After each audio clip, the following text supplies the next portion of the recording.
A little bit of a, I don't know about poll, but elaborate a little bit further on this one particular idea from last time. And then I'm going to talk about some, oh my gosh, that's embarrassing. Some squeeze theorem and IVT examples. A little bit more on those two ideas. And that's it for today. So like nothing new. We're going to elaborate further on some idea, do some more examples of two things that I am pretty sure we don't feel particularly good about right now, and give you some opportunity to practice those skills in like a scaffolded environment. And that's the plan. That's all we're doing. Okay?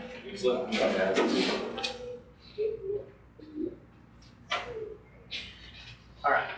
So last time we saw this theorem that was for the limit of a composition, right? You guys, composition was in pre-calc, a little circle in between f and g. You did like f composed g with a little circle in between. It means the same thing as f of g of x, right?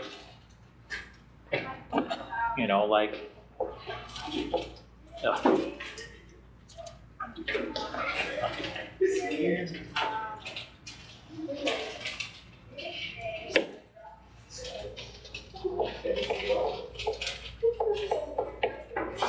you know, like those two things are the same, mean the same thing.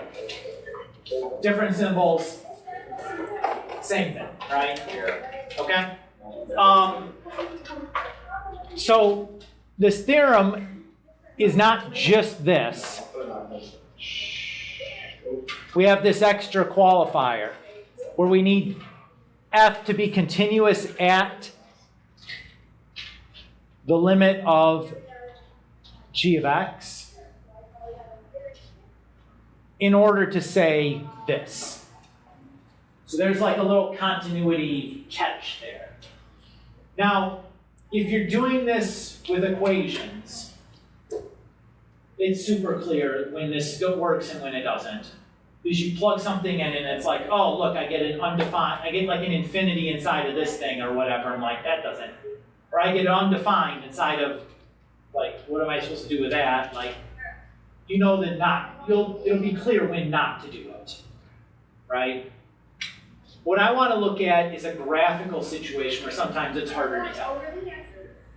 Okay? And these are the examples. In fact, to like create a equation example is like kind of beyond the scope of what you're going to see. Like with equations, you can probably push this limit inside of the composition willy-nilly and not really think much about it. Okay? Should be fine on anything you'll see. Okay? So I also wrote in this piece, because it's like the same conditions except for continuity, because if we have continuity at f of g of x, we can just do like a direct substitution here.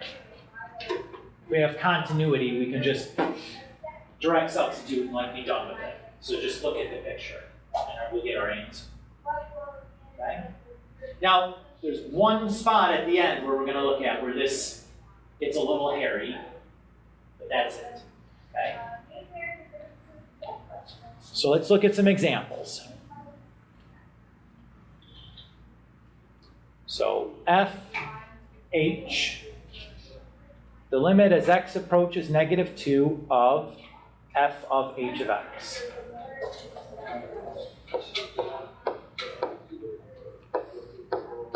So we hope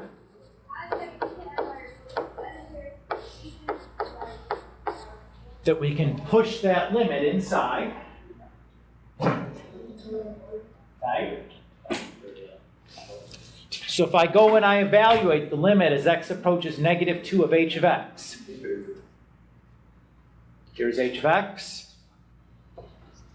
Here is -2. So the limit there should be 1, right? Everybody's okay? So we're just going to write equals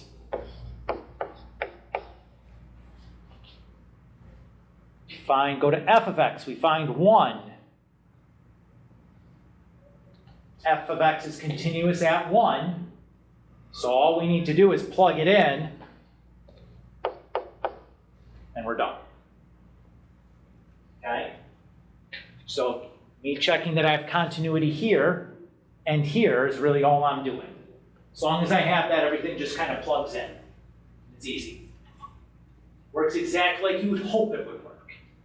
Right? Question so far. So what this basically says is that we don't need the question marks, that those two, that all that is equal. I write them in beforehand because I don't, it's hard to like check for continuity at the places where it's just easier to like push it through and see if it works and then come back and be like, oh, it didn't. So I'm gonna, write a not equal sign now, right? Okay. Do more examples, right? Yeah. Okay, so here's a new f and h. So again, the hope is that we just can push this through inside the f of x. So I go to h. Oops. Here, I locate 0. And uh-oh. Can't say. What do we see? It's not continuous. The limit doesn't exist, right? We're not continuous here. So what are we going to just say? We can't do this. Doesn't exist. Right? You can't plug, does not exist into another function. Brooks? So, a limit only exists if a function is continuous? No. Oh. Function limit only exists if the left-hand limit is equal to the right-hand limit. But if the function is undefined there, you can have a hole. You don't have continuity, but the limit exists. So, like this one, the general limit does not exist, but the right-hand limit and left-hand limit exist? Correct. All right, cool. Just a little bit. In this problem, yes. Okay. Everybody's okay? And again, should be, you look at this and it's like, well, no, this doesn't work because, this limit on the inside doesn't work. So like, that's good. That's done. Okay. Let's look at this G and H. So again, like the hope is, okay, let's push this guy inside.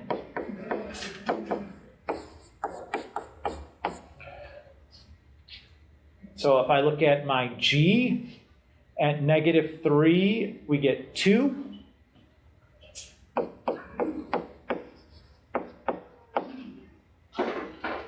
And if I go to 2, everything looks good. Continuous in both places. I just plug things through and we're done, right? So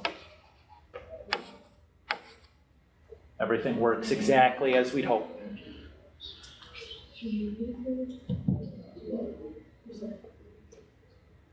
Is this feeling okay, Frankie? Why did you do G first, not H? Oh my gosh, because I did it wrong. Thank you, Frankie. Next time I'm making mistakes, don't let me go so long. Just like speak up and interrupt. Thank you. So if I look at H at -3, the limit there is 3, right? Did it matter that it was not continuous there? No, because what we're plugging 3 into is G, which is continuous there. So everything is fine, right? So if the continuity problem is on the inner, as long as the limit exists on the inner, it's fine. Just plug it through. If you have a continuity on the outer, that can be a problem.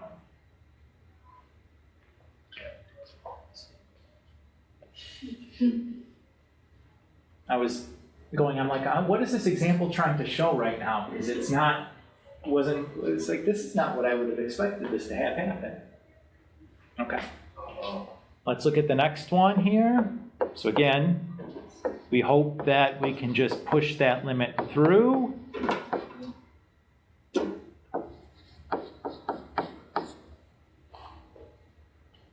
So if I go to g of x, I locate -1, what do I notice?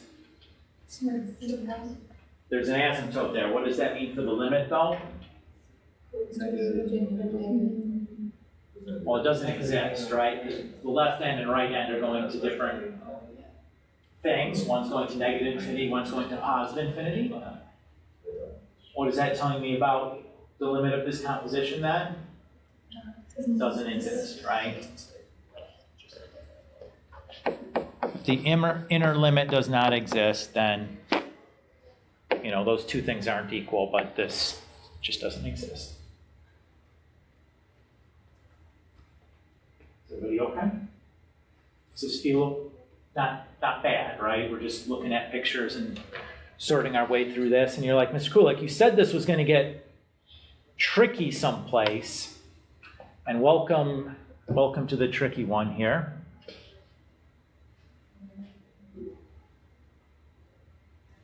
So this is the limit as x approaches 0 of f of x. I'm just plugging f back into itself.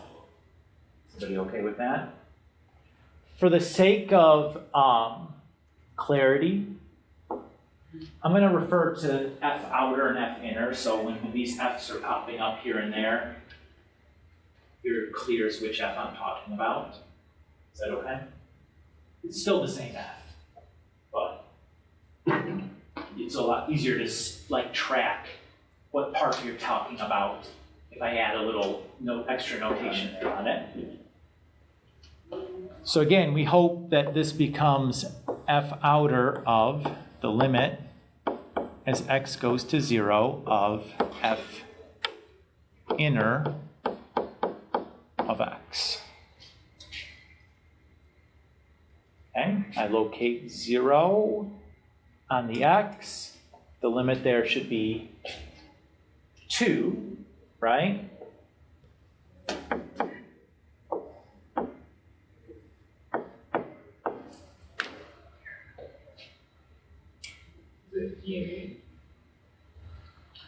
Now I'm going into a discontinuity.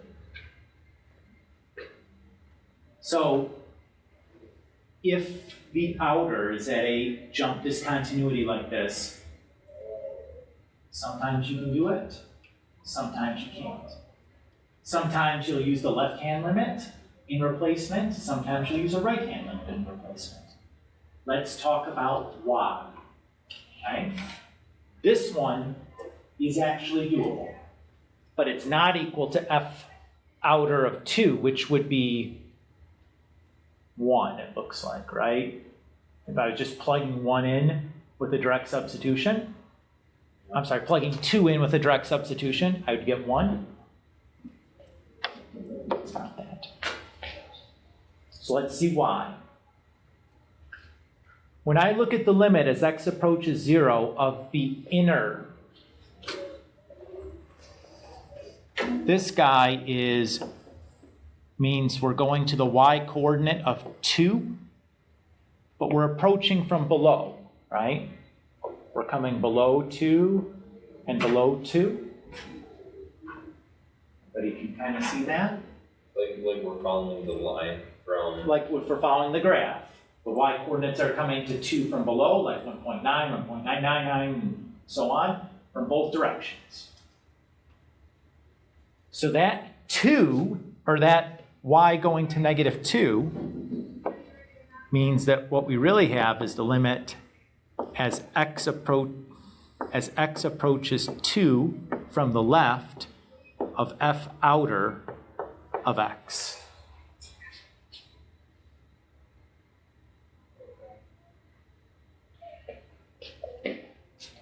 Which means that we're looking at that. So then let's say that if like if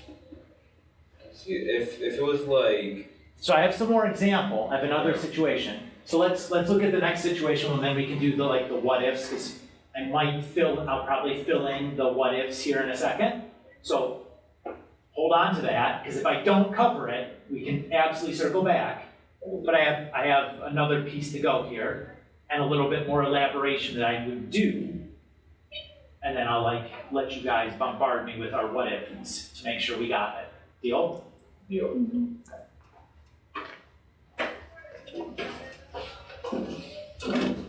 So again, I'm going to do the same like outer and inners, right?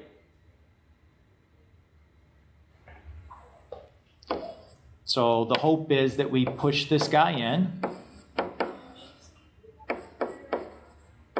Notice that the F changed, right? Everybody sees that the graph of F is different. Okay, so if I look, x equals 0, that limit should be 2.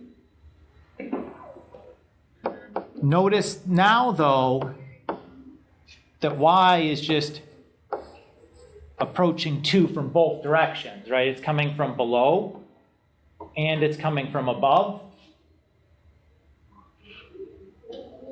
So if I translate this, that's just saying the limit as x approaches 2 of f outer of x. And that doesn't exist, right? Because we're still at that jump.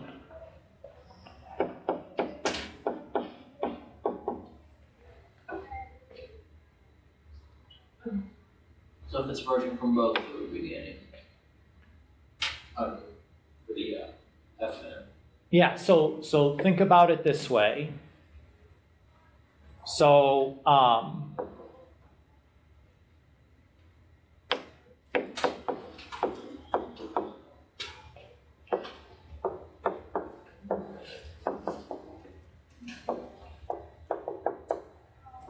What's the other one doing the same thing? if you look here, we're at a maximum. We're an extrema. Here we're not. So that's the piece that matters. So if the outer is a discontinuous, if the f outer of limit f inner, if this is at a discontinuity, but that the limit of the inner is a maximum, that's going to make a right-hand limit of the outer. If it's at a minimum, it's going to make a left-hand limit of the outer. And if it's neither, it doesn't exist. So that's the takeaway from these examples, right? So if I'm going into a discontinuity, a jump discontinuity, if the inner limit is at a maximum, I can just translate that to the right-hand limit of the outer. So if it's, oh, shoot. I mean, min and max. All right, so if I'm at a minimum, like we're coming from above to that value, that's a right-hand limit, because you're coming from the bigger x's. If you're at a maximum, you're coming from below, so that's a left-hand limit because you're coming from the smaller x's. But if you're neither, it's just the regular old limit, which was at a discontinuity, so there's nothing you can do with it. It just doesn't exist. Does that summarize things okay? I think so. So, Brooks? Can you explain why minimum correlates with, I know you just said, but can you explain a little bit why it relates to the right-hand limit and the maximum is left-hand limit? I don't understand that part. Okay. So let's let me back out a little bit here from this. So if I have like f of g of x, right? So I have some x,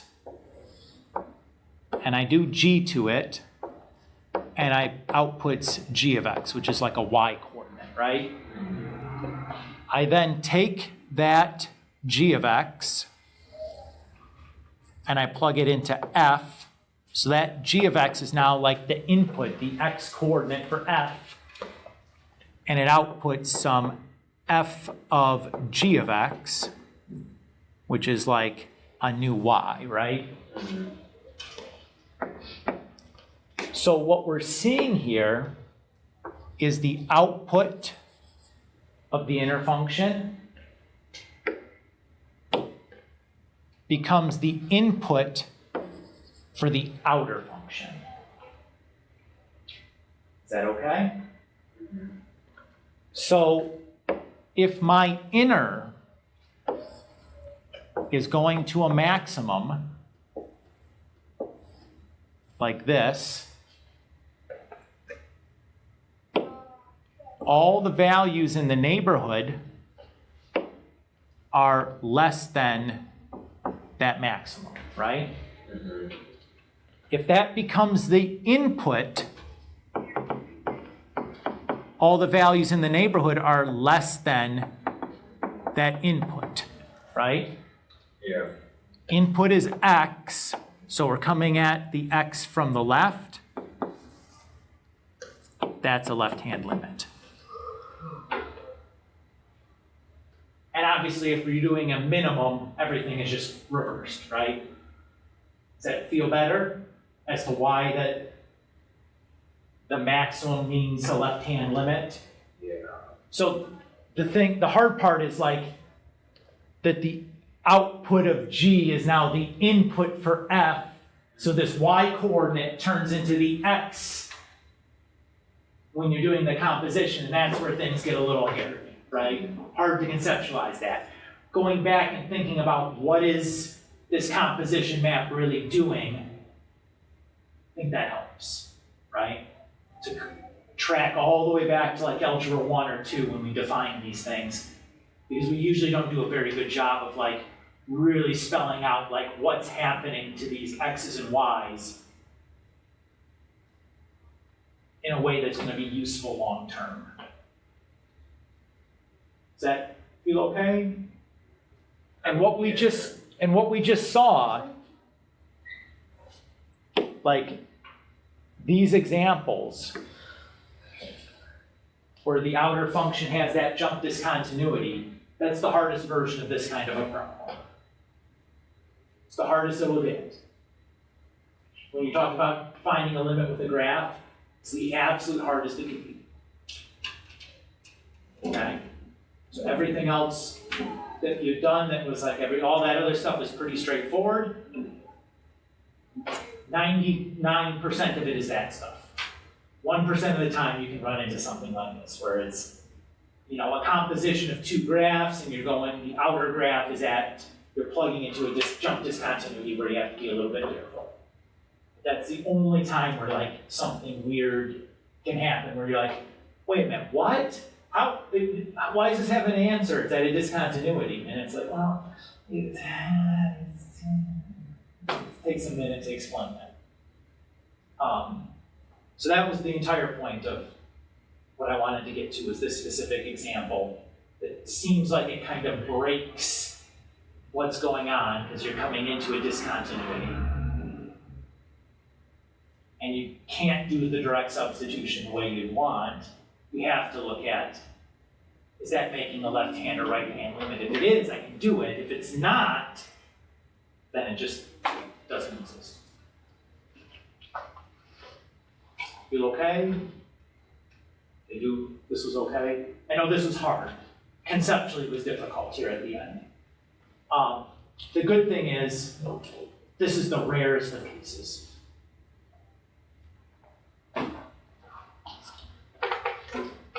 And I mean that in a practical sense, right? Not in the mathematical sense.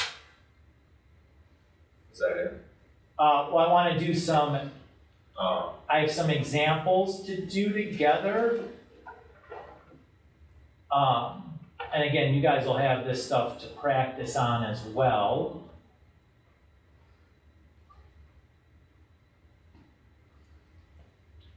But I want to do some examples here. Actually, let's start with squeeze theorem. That was what we got to first. So these are this delta math that contains topics that I think that probably we feel a little bit shaky about. But I loved the way delta math formatted some of these because it forces you to the places where you have to write something. It turns it into a scaffold where it's fill in the blanks.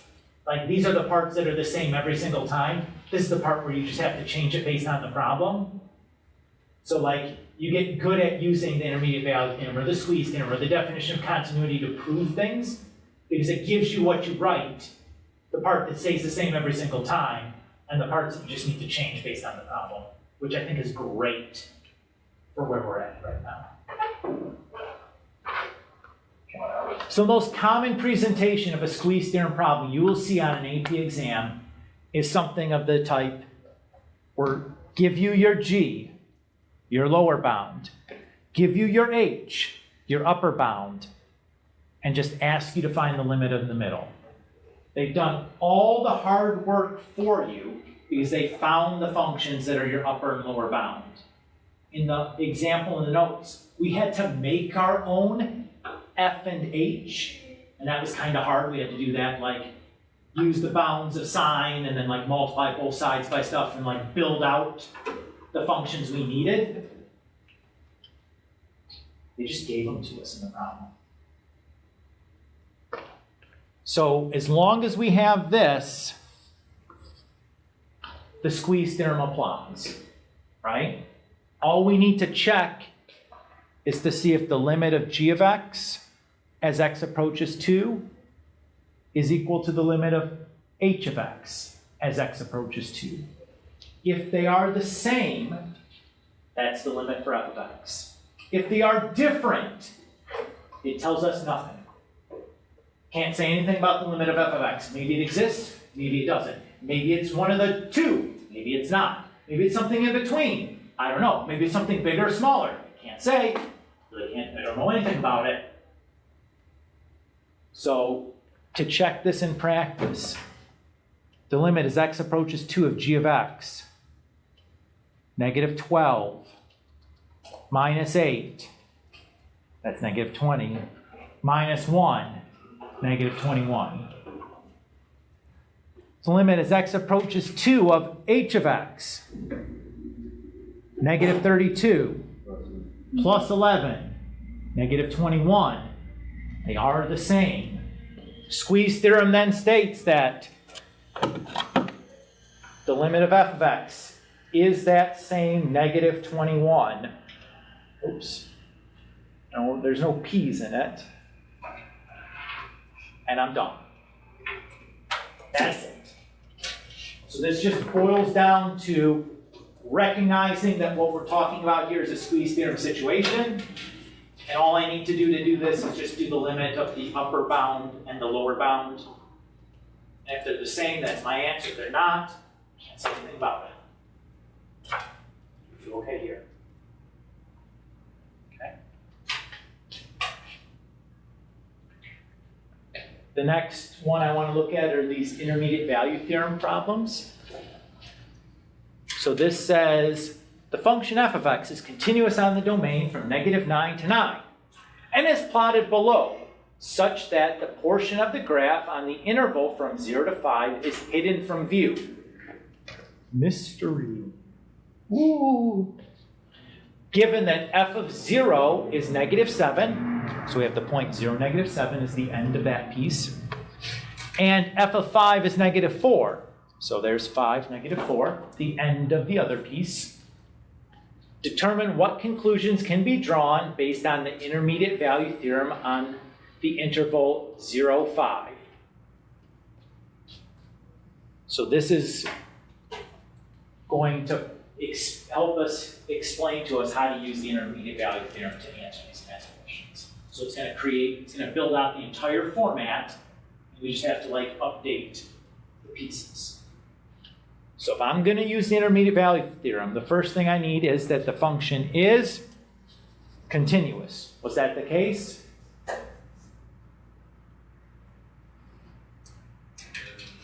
Said so in the problem. Do I have to write that down on my piece of paper? Absolutely. Must be written down, even if it says it as a given. You have to say it again. It's one of the conditions in order to use the intermediate value theorem. Have to say that.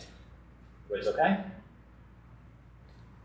So the intermediate value theorem can be applied. And states that for any value k in the interval, so k is a y-coordinate, so any k between -7 and -4, why are we bothering to hold that?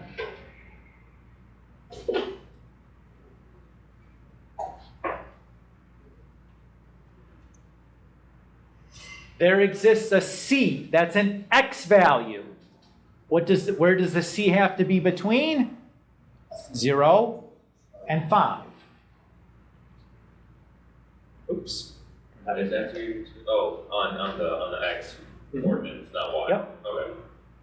Such that f of c is equal to k. Must there exist a c in the interval between 0 and 5 where f of c is equal to -2? So I look. Here's -2. Is that between -7 and -4? No. Does that mean that it's impossible for such a c to exist? No. I mean, the graph could do something like this, right, and cross -2, but does it have to? It does not have to. So I would say there may not exist such a c. It could, but it doesn't have to. If that c were between -7 and -4, then I would say it must exist. There has to be such a c. If it was equals undefined, I would say cannot, because the function is continuous. Brooks? How would it equal -2 between -7 and -4? So what if the function did whoop like that? Yeah. Still continuous, but it doesn't have to do that, right? Mm-hmm. Like it could go like whoop and cross. Doesn't have to. Okay. It does have to go through the values between -3 and -7, though. So then how do we know it has to cross? Or sorry, -4 and -7. So then how do we know from that it has to cross -2? It doesn't have to. Oh, okay. It could, right? We said there might not be a C, right? We don't know if there is or there isn't. There could be, but the intermediate value theorem doesn't give me anything about the non-existence of it. Only it guarantees it does exist, but only if the y values in between, in between the right two y values. Well, what was that second part that you said about it? What was that second part? Like, it was like the last thing that you filled in before you clicked OK. Right, that was there may not. There are three options. It says either there exists such a C, Yeah. maybe there doesn't, may not, or there definitely doesn't. Yeah. Okay? If your C is between, or if your Y value is between -4 and -7, we're guaranteed to have an X that goes to that Y value. That's the intermediate value theorem. That's what it says. If it's not in between those Y's, the intermediate value theorem doesn't say it can't happen, it just doesn't guarantee that it does. So maybe it does, maybe it doesn't, we don't know. So there may be existence or it may not. So one place where we know there will not happen guaranteed is if the y coordinate was like undefined. Was it plus or minus infinity? The reason is the function has to be continuous. The plus or minus infinity would imply an asymptote. Let's do one more, eh? But you see why I like this, right? Like it's teaching you how to use the intermediate value theorem, the language of it, because it's forcing you like everything is the same. I just have to like fill in these blanks. Like how awesome is that? Right? Like this is exactly what I need, Mr. Kulik. The hard part is like making sure I'm writing it the right way. This is great practice. Make sure you're reading so you get a feel for like the language that we're using. All right. The function f of x is continuous on its domain of -9 to 9, plotted below on the interval, or such that on the interval from -4 to 3, the graph is hidden from view. Whoa, it's a mystery. Given that f of -4 is -5, that's that spot right there, and f of 3 is -3, that's that spot right there. Determine what conclusions can be drawn based on the intermediate value theorem on the interval -4 to 7. Since the function f of x is continuous on its domain, the intermediate value theorem can be applied and states that for any value k in the interval between smallest y coordinate, which was K is our y value, right? K is a y, between -5 and -3. The only thing I don't like about this is sometimes when they hide the y-axis and then it's like, makes it hard to count. There exists a c value between the x's, -4 and +3.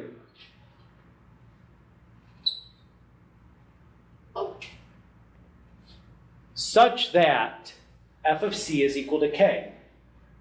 Must there exist a c on the interval from -3 to -4 to +3, where the y coordinate is -4? Does -4 live in between these? Yes. What does the intermediate value theorem say? That c must exist. And we are done. Why does it have to exist again? Because I can't connect this point to this point with a continuous function without crossing -4. Right? If I try to connect those 2 points, I have to cross through -4 at some point. Right? At least once. Could be lots of times, but at least once it's got to do it.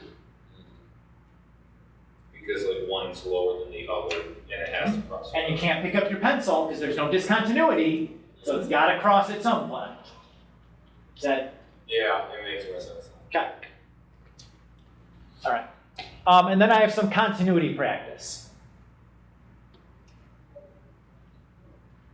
This is a super common presentation, particularly on an AP exam, like a multiple choice question, where it says find the value of k that makes the piecewise function continuous. What do we need to have happen if it's continuous? The left-hand limit has to equal the right-hand limit. Exactly right. So we just use a direct substitution. So we have 4k equals 2k plus 4. Everybody okay? So k is 2. And I'm done. That's it. You just got to know what you're looking at. The key is remembering the limit has to exist at 2 because you have continuous piece connecting to continuous piece. You know, all we have to worry about is those 2 pieces connecting. So the number has to equal the same thing. So the limit has to exist. Yeah. And we have this, right? I guess that's the first thing to check is to make sure you have one of them or equal to, because if they're both strict, then there's no such k. Right? There's a hole there no matter what you do. There's nothing. There's nothing to bother to do. So how would you get to here? So I plug 2 into the top, Okay. I get 4K. Yeah. Plug 2 into the bottom, I get 2K plus 4. Set them equal to each other, solve for K. Just subtract 2K from both sides, divide by 2, and I'm done. Is that okay?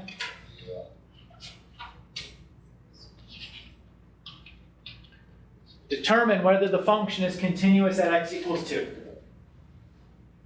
First thing I should check is to make sure that I have one of them or equal to. I do. All I need to do now is to check to see if the right-hand limit equals the left-hand limit. To do that, all I do is plug in 2. So I have 19 minus 12, 7. 13 minus 6, 7. I'm good. Why don't I have to bother to check what the function also evaluates to 7? Because of the ordinal term, right? That's the same, f of 2 is just going to be the same as the left-hand limit. So like, I mean, if you were proving it, you'd write that down also, but like here, I have to check it. Good? Okay. All right. The graph of the function f of x is shown below. State all the values for x in the open interval from -9 to +9 for which the function is discontinuous. So if I look, I see a discontinuity here at x equals -3, because it's a whole, or a removable discontinuity. And I see a vertical asymptote here at +3, or an infinite discontinuity, either one might be, would be acceptable verbiage.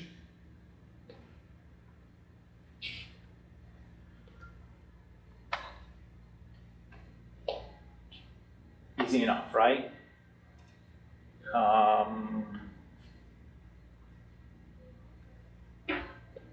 This is the good one here.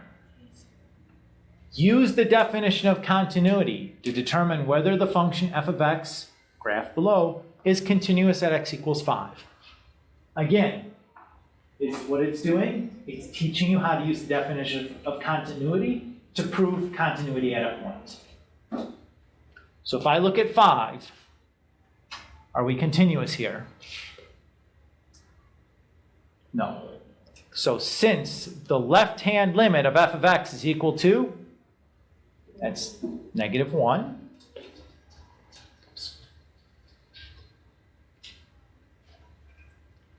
And the right-hand limit is equal to -4.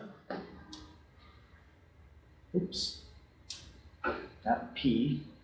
It can be determined that the limit as x approaches 5 of f of x does not exist. Furthermore, it can be seen that f of 5 is equal to undefined, not d and e, right? D and e is for limits, undefined is for functions. Therefore, it can be stated that the function f of x is not continuous at x equals 5 because the limit as x approaches 5 does not exist. Submit. Okay? Again, I think that this delta math should really help you with the writing piece because it's like giving you the format for how to say these things in words and symbols. Like this part is always the same, and if you get this, then you have to add this part in, and like you justify it by saying it this way, and so again, this is not part of Sundays, right? What's due on Sunday? It's not. 2.5. So the 2.5 homework and the analytical limits delta math, the one I gave you to practice for the 2.3 limit quiz. Yeah. We did a lot of them. We did a bunch of examples in class. That's what I'm looking for Sunday. This will be part of next Sundays. But like, you should do this. right? Like Yeah. this is, like you see that this is super valuable and it's gonna like scratch maybe exactly the itch that you're having right now. It's like I'm bad at writing these things. This will really help. It does say on my name, just to let you know, that Delta Math 2 and 3 are due on Sunday. Okay, I'll fix that. Thank you. Same thing? No? No, a different question. It was about the, for the Delta Math, do you wanna know? Can we do another question with like the F of X, just like understanding like how to figure out the left hand or the right hand? Can we do one more? Yeah, hang for a second. Sam. Do you have to know what the squeeze Yeah. You should, I mean, I'm not, but you should do those problems. Like, I think they're valuable to do. And certainly, like, if you have questions on stuff, we can come back and like, do some of that stuff. I'll have to do that, remind me next time that you have questions. You see stuff. But yeah, for sure. I was gonna say, for like the intermediate value claim, is that how we should like answer the question about the test? I don't just say that. Yes. That is, But like, I am, like, I cannot tell you how much I love what they've done here. Like, it is like, that is exactly the verbiage and the structure and the sentences and the words that you should use with just like different things filled in. Yeah. Like, it is, they did a wonderful job. Sometimes the Delta Math stinks and it's stupid. This, I'm like, chef's kiss. This is exactly what my students need right now. Okay. All right, Brooks, you wanted to look at something else? yeah, just like anything. Like this really. one? I'm just gonna draw a picture then, yeah? Really just like, just help explain like the minimum right hand limit, the maximum left hand limit thing. Yeah, I think he said. What's the first? I'm sure it's We're gonna move up there. I'm sure it's They just have like shops. He's just like. This only happens when f of x is going into itself, like f of f, that's right? No, I'm gonna call this G. Okay. Then why was it? Then why was like the first part of class like pretty easy because it was like the simple things, but then once we went to f of x, it was different. It was just because I didn't wanna, I had to generate that graph myself. Okay. So rather than trying to generate two separate graphs, I just was lazy and just like built one and then did it onto itself, so it did everything I needed to in one shot. Okay. I'll be real honest with you. It only. Oh wait. You only need to worry about the left hand limit, right hand limit thing when there's a discontinuity, correct or no? When the, Mine's gonna be like. when you're inputting into a discontinuity. Discontinuity. Okay. Thank you. Yep. I'm sure it's not that. I did like. How many members you have? Signed up, but I'm now we have one. So we have this, right? For one So month. we say, okay, let's push this guy in. I have 70 something in my glove. Yeah, well, 130 people like Sapphire and like. And if I do that, -2 is here. So the limit is just +2. Mm-hmm. Oh, yeah. And And then I go here, I go, uh-oh, I'm the vice president, so I'm not the big guy around there. I'm Irish investor. Yeah. we're into a discontinuity. Because that's 3 and that's -1. Right. But if we look here, so we can't do this, Yeah. right? So what we can do is we notice that, you know, the limit as x approaches -2 of f of x approaches +2 from below. What do you mean by below? So like I'm going up to the y coordinate of 2, but I'm approaching it from like 1.9, 1.5, 1.9, 1.8. Like I'm never getting a value bigger than 2. Okay. And if I come from the other side, same thing, like 1, 1.5, 1.8, 1.9, I'm never getting anything bigger than 2. So it's going to 2 from below. Yeah. So what this translates then to is I can say, Real quick, it says as x approaches 2, or is that negative? that's supposed to be a negative. Okay, thank you. So it's saying as x approaches -2 from either side, it's The like, y is going to 2, but it's coming from below. the y is kind of Like this is okay. this is the y coordinate. It's just right? confusing because that means left hand limit, doesn't it? And and then like why is it on this side, you know? So- Actually, So When you get on the SAT. think about it. like start. So when we say left-hand limit, you know, like x approaches 2 from the left, Mm-hmm. here's 2. It means we're coming at it from below 2. Yeah. Numbers less than 2. Coming at this 2 from numbers below 2. The numbers are less than 2. So it's still like, instead of left, maybe you think about it below. So then we don't ignore this one. We keep it there. We just think of this as below. Okay. It's just like it's just confusing. It's the same symbols. Yeah. They touch our hearts with devotion and love. So that means we can just write this as, May we always appreciate the friends who give us the support and encouragement we need to discover our talents and gifts. Amen. Have a wonderful weekend, Mother class, and God bless. Teachers, you may dismiss your students as you are ready. Okay. Okay. so that's all we're doing. Is that, -2. And then if it was a minimum, it would be plus because all of them are coming from like a positive value. right, so if I was doing Not like a positive value, but like yeah. Bye, girls. Yeah. So if I was doing this, I'd have like limit as x approaches -2 f of x equals, Yeah. wow, like, and now it's -2, but it's from above. When we're talking about this stuff, you gotta switch your like mind to okay, this isn't left hand, right hand. This is just is it coming from the positive one, positive Yes. infinities or negative infinities? Yes, Okay. yes. Thank you. Yes. All right. Awesome. That makes sense. Thank you. Of course. And then later, I'm like near the bottom, I'm an admissions officer, and I'm like, I'm super very excited. That's why.